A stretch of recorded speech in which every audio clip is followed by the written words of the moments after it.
हाँ मेरे प्यारे बच्चों, क्या हाल चाल। कैसन बा। अब हम क्या करते हैं, आगे शुरू करते हैं। और आज का हमारा टॉपिक है motion of A ball in a tunnel along the diameter of earth. तो इसमें दो केसेस बनाते हैं। एक, हम एक ऐसा गड्ढा खोदते हैं, टनल खोदते हैं अर्थ में, जो उसके सेंटर से पास करता है, मतलब एग्जैक्ट डायमीटर है। और एक ऐसा भी टनल बनाएंगे जिसको हम डायमीटर के पैरेलल डाल देंगे। यानी एक केस में मान लो हम इंडिया से अमेरिका चले जाएंगे।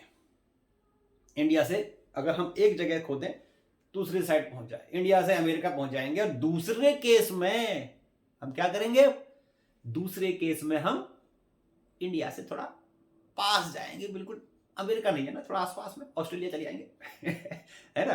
तो दो दो टनल बनाएंगे हम, imaginary tunnel along the diameter. एक ऐसा टनल जो अर्थ के सेंटर से पास करे, यानी कि एग्जैक्टली डायमीटर हो, और दूसरा डायमीटर के पैरेलल हो।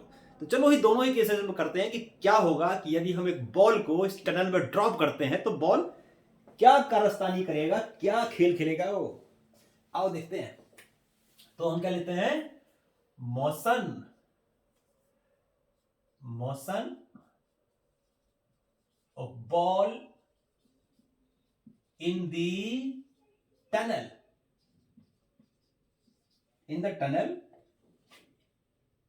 along the diameter of earth motion of ball along the diameter of earth। और अभी हम क्या करते हैं, एक ऐसा टनल बनाते हैं जो एग्जैक्टली अर्थ के सेंटर से ही पास कर रहा है। तो कितना मजा आएगा इसमें। काश ऐसा हो जाए, काश ऐसा हो जाए तो रोज हम अमेरिका घूम के आ जाएं। काश अगर ऐसा हो तो रोज अमेरिका घूम के आ जाए। इतना टाइम ना लगे, जाओ और फ्री फंड में घूम के आ जाओ। देखते क्या होता है कि मान लो मैंने यहाँ क्या करा, एक टनल बना दिया। ये सपोज करो, ये बना दिया टनल, ये गड्ढा खोद दिया अर्थ के डायामीटर के अलोंग।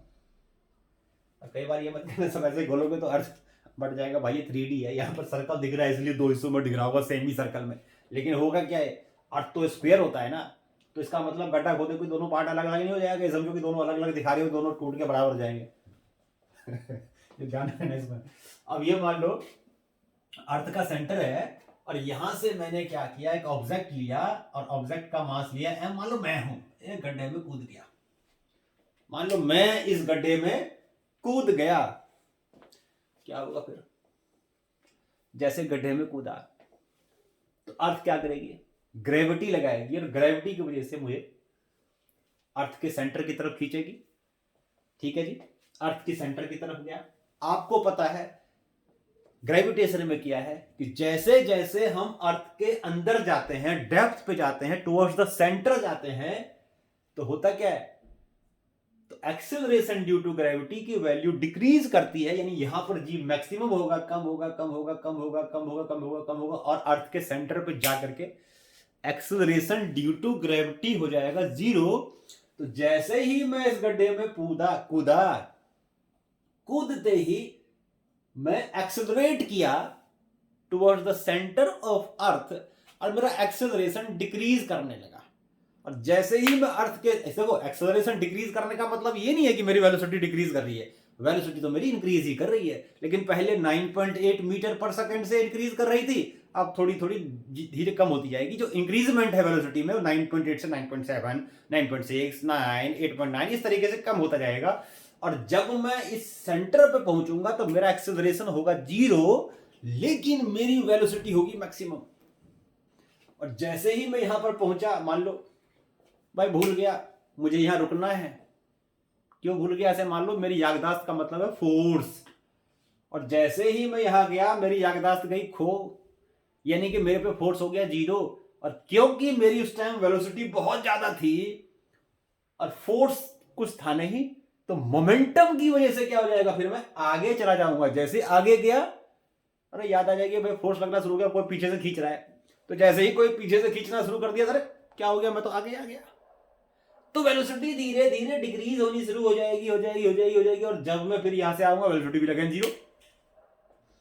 अब जब वेलोसिटी अगेन जीरो हो जाएगा, दोबारा से वेलोसिटी जीरो हो गई यहां पर आकर के, तो यहां तो कोई अर्थ का चीज, गड्ढे के अंदर हूं मैं तो, सरफेस पे तो हूं नहीं, तो फिर दोबारा से अर्थ खींचना शुरू कर देगा सेंटर की तरफ, फिर वेलोसिटी बढ़नी शुरू हो जाएगी और सेंटर पे आके again the velocity of mine will be maximum, बहुत ज्यादा मैक्सिमम स्पीड हो जाएगी। फिर यहां पर फोर्स हो जाएगा जीरो, यहां रुक नहीं पाऊंगा तो फिर मोमेंटम की वजह से आगे मूव करना शुरू कर दूंगा। जैसे ही ऊपर गया फिर याद आया फोर्स लगा और फोर्स ने पीछे खींचना शुरू कर दिया, शर्ट पकड़ के पीछे खींचना शुरू कर दिया, स्पीड कम होती गई और जहां से मैं कूदा था ना वहां पर जाके दोबारा से मेरी वेलोसिटी हो जाएगी जीरो।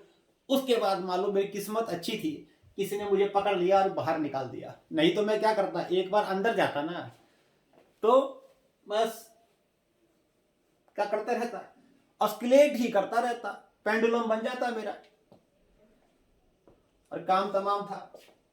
तो इसी के लिए हम कह सकते हैं कि जब हम किसी लिक्विड ऑब्जेक्ट को एक टनल के अलोंग डालते हैं, in the tunnel of the earth, तो क्या करेगा फिर वो ऑस्किलेट करना शुरू कर देगा और हमें दिखाना है कि जो ऑस्किलेशन है वो एसएचएम में है।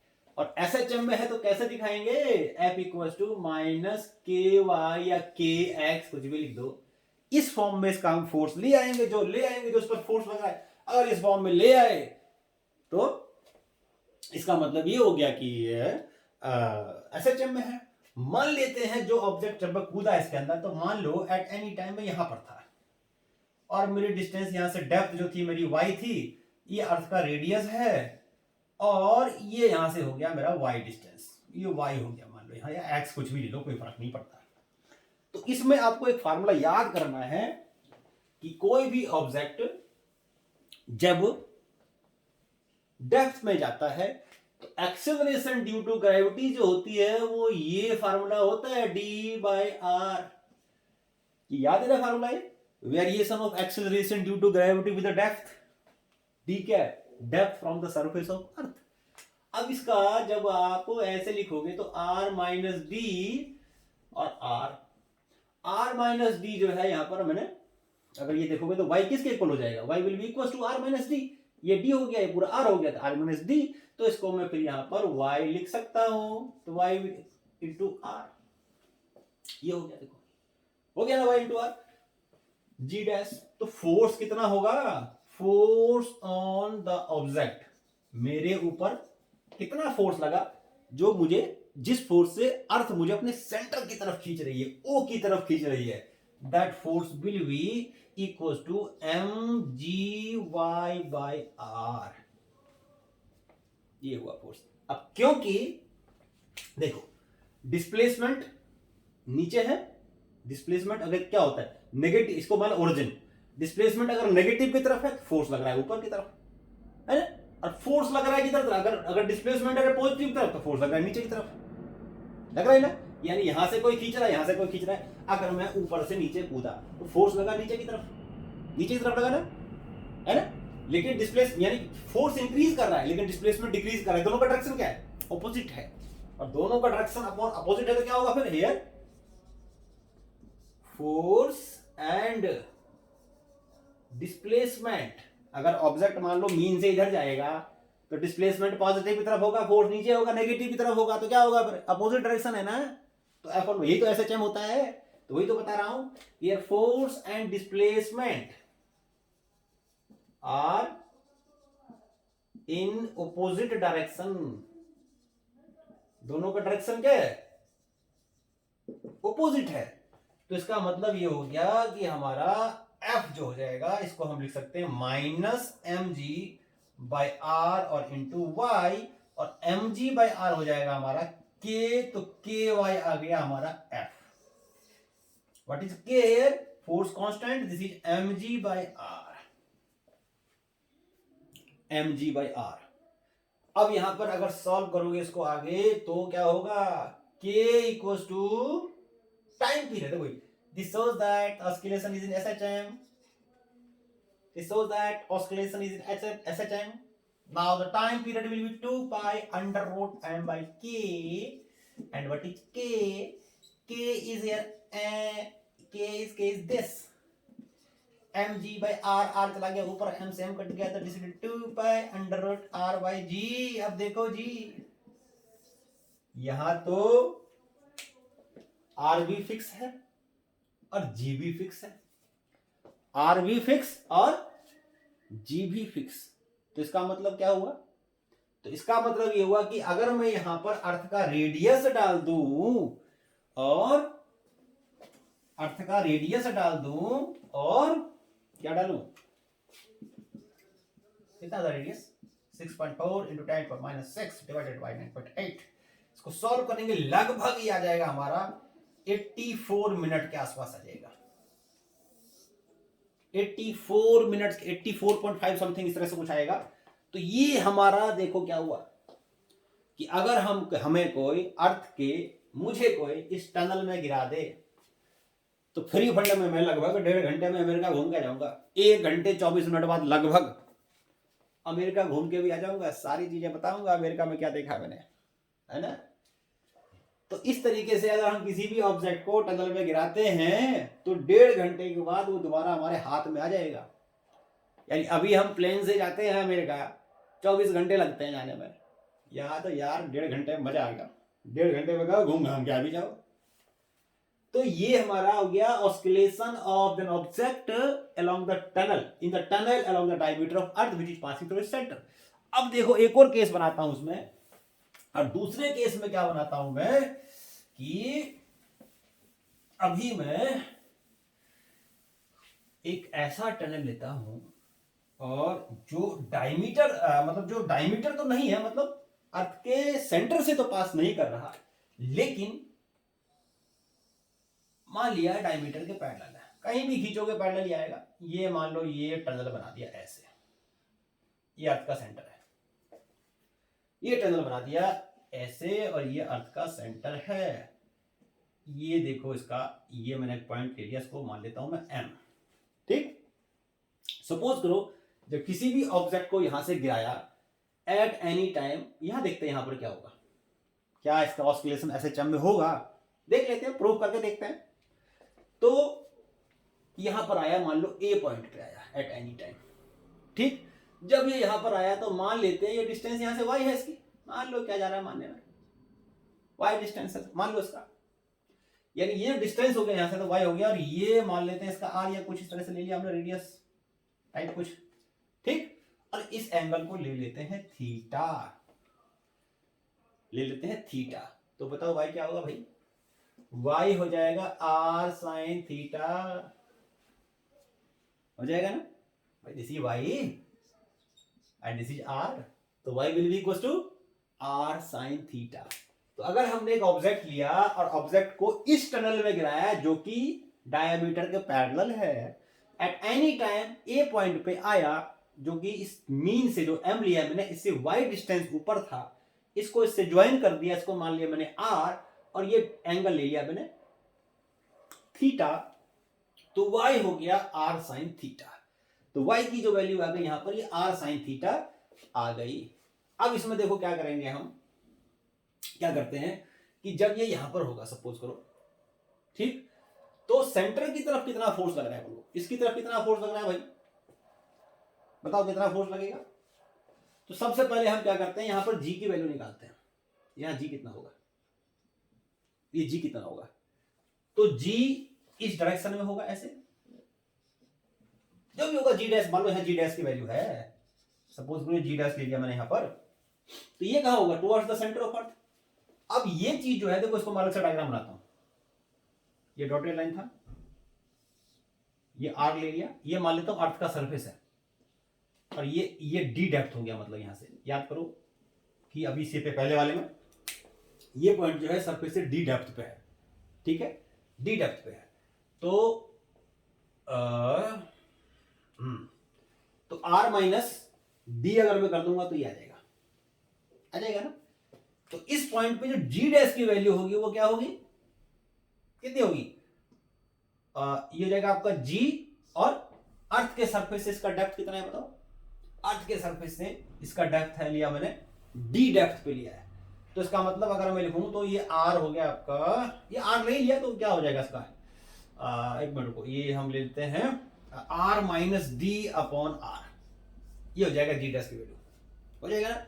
और आर माइनस डी क्या है, आर माइनस डी है यहां पर आर, ये जी डैश की वैल्यू आएगी। और ये जी डैश किस तरफ एक्ट करेगा, इस तरफ एक्ट करेगा क्या, नहीं, ये इस तरफ एक्ट करेगा, इस तरफ एक्ट करेगा, सेंटर की तरफ एक्ट करेगा।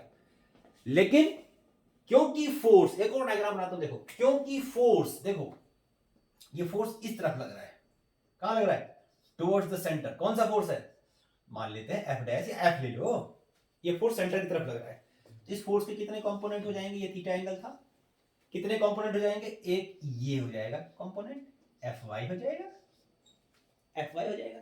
और एफ वाई कितना होगा, F Y equal to F sine theta, और एक कंपोनेंट हो जाएगा रेक्टेंगल इसका, ये हो जाएगा एफ कॉस थीटा। अब क्योंकि इसमें इस तरीके से तो मूवमेंट होगा नहीं, कन्फाइंड है, इस तरह बंधा हुआ है, ये खाली जगह इसको मिल रही है भागने के लिए, तो इधर जाएगा। तो इसका मतलब इस मीन की तरफ जो फोर्स लग रहा है वो ये फोर्स लग रहा है, समझ में आई बात। यानी जो एम जी डैश है वो इस तरफ है, पहले लिखता देखो, force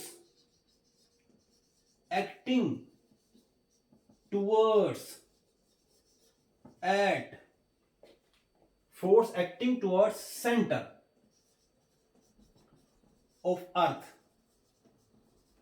force acting towards the center of earth at point a point पर वो फोर्स जो अर्थ के सेंटर की तरफ लग रहा है, ओ की तरफ लग रहा है, वो फोर्स कितना है, कितना फोर्स होगा, that will be equals to mg dash, ठीक। तो ये जो फोर्स हो गया ये F था, ये वाला फोर्स जो यहां पर मैंने दिखाया F, साथ साथ में कहीं पर ये साइड में नोट कर लिया करो इन चीजों को। तो अब इस F के कितने कंपोनेंट हो जाएंगे, कौन सा कंपोनेंट होगा इसका, एक ऐसा कंपोनेंट जो इस मीन की तरफ लग रहा है, M की तरफ लग रहा है, वो कौन सा कंपोनेंट है, F sin थीटा है। तो लिखेंगे यहां पर component of the force, component of the force acting towards M, जो M पॉइंट की तरफ जो फोर्स का कंपोनेंट है वो कितना है, that will be F Y, और ये हो जाएगा एफ साइन थीटा, ये है। और F की वैल्यू क्या है, F की वैल्यू है हमारा M G dash sine theta, that will be equals to what, G small R by capital R M G, और इनटू साइन थीटा, ये हो गया। और आर साइन थीटा क्या है, भाई। तो यहां पर हम क्या कर सकते हैं, इसमें इसको मैं इरेज कर रहा हूं, नोट कर लिया आपने, पॉज करके भाई नोट कर लिया करो यार, बड़ी मेहनत लगती है। हाँ, तो अब क्या करेंगे इसमें देखो, आर साइन थीटा की जगह हम क्या डाल देंगे, तो आ जाएगा M G R by R, R by R कहीं लिखो दोबारा से बार बार, आर बाई आर कहीं लिखो दोबारा से बार बार, आर साइन थीटा की जगह वाई ना कर दो, R sine theta is Y, और ये हो गया एफ वाई, ये आ गया देखो। This is the force acting towards the mean, ये वो फोर्स है जो मीन की तरफ एक्ट कर रहा है। और यहां पर ध्यान से देखो, अगर ऑब्जेक्ट नीचे आ रहा है, मान लो यहां से ऊपर जा रहा है तो फोर्स नीचे लग रहा है, इधर जा रहा है तो फोर्स ऊपर लग रहा है।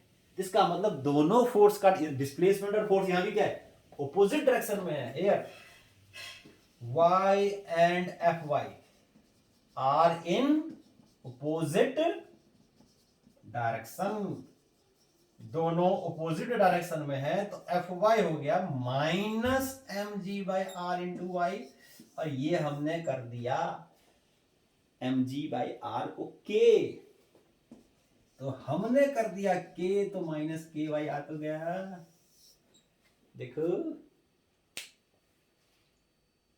SHM दिखा रहा है अभी ये। तो what will be the time period now? The time period will be t equals to 2 pi under root m by k, and what is k? mg by r, और m से m कट गया, तो ये आ गया, देखो धमाका हो गया, व्हाट इज दिस भाई? ये तो गड़बड़ मामला है, ये तो चीटिंग है, ये तो चीटिंग है ये तो चीटिंग है कि अगर ऑस्ट्रेलिया जाना हो तो भी उतना ही टाइम, अमेरिका जाना हो तो भी उतना टाइम। ये तो बहुत बड़ी चीटिंग हो गई यार, बताओ। ये बात है 6.4 इंटू 10⁻6 अपॉन 9.8 डिवाइड करोगे तो आएगा वही 84 मिनट के आसपास आएगा। ये ऑस्किलेशन है, तो चीटिंग करके तो ऑस्ट्रेलिया कहेगा अमेरिका में जाएंगे सीधा। ध्यान रखना इस चीज को कि अगर हम कोई भी टनल लेते हैं, चाहे अर्थ के डायमीटर से ही पास कर रहा हो या डायमीटर का पैरेलल हो, छोटा सा बना दो। यहां से तुम श्रीलंका चले जाओ, दिल्ली से चेन्नई चले जाओ, गड्ढा खोद के चले जाओ, टाइम सेम लगेगा भाई, टाइम सेम लगेगा, 84 मिनट लगेगा आपको लगभग। तो अमेरिका जाना है लॉन्ग टनल तो भी 84, ऑस्ट्रेलिया जाना है तो भी 84, चेन्नई जाना है तो भी 84, श्रीलंका जाना है तो भी 84, कहीं भी जाना है तो भी 84, टाइम पीरियड ऑलवेज 84। ये इसका फार्मूला हो गया। तो this is the time period of an object dropped along the tunnel of the earth. समझ में आ गई बात? तो आज के लिए हम इस टॉपिक को इतना ही छोड़ते हैं। नेक्स्ट लेक्चर में हम करेंगे oscillation of floating cylinder, oscillation of floating cylinder. तब तक के लिए जो आज कराया उसको क्या करना है, पढ़ना है, समझना है। अच्छा लगा हो तो लाइक करना है, सब्सक्राइब करना है, शेयर करना है, खुद भी सीखना है, दूसरों को भी सिखाना है। Tata bye, see you.